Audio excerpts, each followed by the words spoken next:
বাংলাদেশের নিউজ চ্যানেলগুলো এক একটা আর এসব নিউজ চ্যানেলের রিপোর্টারগুলো ওরা যে কি নিয়ে নিউজ করে ওরা নিজেরাও জানে না। বাংলাদেশে এইসব আচ্ছতা নিউজ চ্যানেলে কিছু কিছু রিপোর্টার আছে যাগুলো দেখলে মনটাই চায় কারণ ছাড়াই মারি আয় হায় খবর লইয়া দেখি মাইনকার উদ্ধার চরবারি। এইসব মাদারচোদ গুলাই খবরের মাঝখানে দীপদাপ অ্যাড ঢুকায় রাখছে।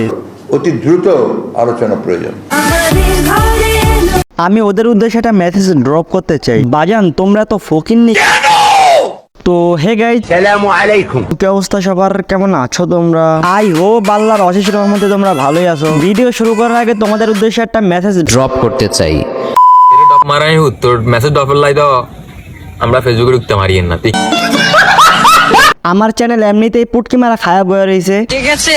এখন কিছু কিছু মানুষ আমার ভিডিও দেখে, আমার ভিডিও দেখে ওরা মজাও পায়, কিন্তু ওরা আমার ভিডিওতে লাইক কমেন্ট সাবস্ক্রাইব কিছুই করে না। ভাবে আমি যদি সেলিব্রিটি হয়ে যাই। আজকের এই ভিডিও দেখে মজা নেওয়ার পরে তুমি যদি লাইক কমেন্ট সাবস্ক্রাইব না করো, যদি তোমার গোষ্ঠী আমি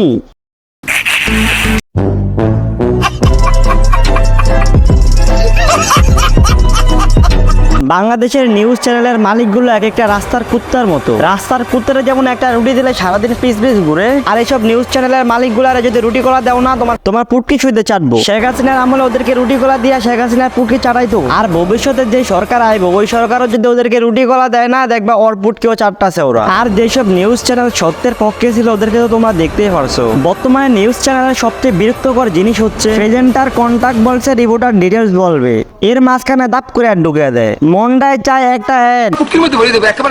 আর এইসব নিউজ চ্যানেলগুলোরে চিন্তা রাখো, এইসব নিউজ চ্যানেলটা দেশের কোনো কাজে আসবে না, দেশের মানুষের কোনো কাজে আসবে না। ওরা পারলে পাবলিক রে পুটকি মেরে খায়।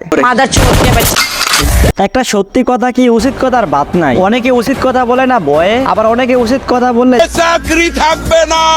যেই জায়গায় কাজ করা উচিত কথা বলা যাবে না, ওই কাজের মায়েরে কেন লাইক করে, কেন এত কষ্ট করে আপনাদের জন্য ভিডিওগুলো তৈরি করি, আমাদের ভিডিও থেকে লাইক করে না কেন?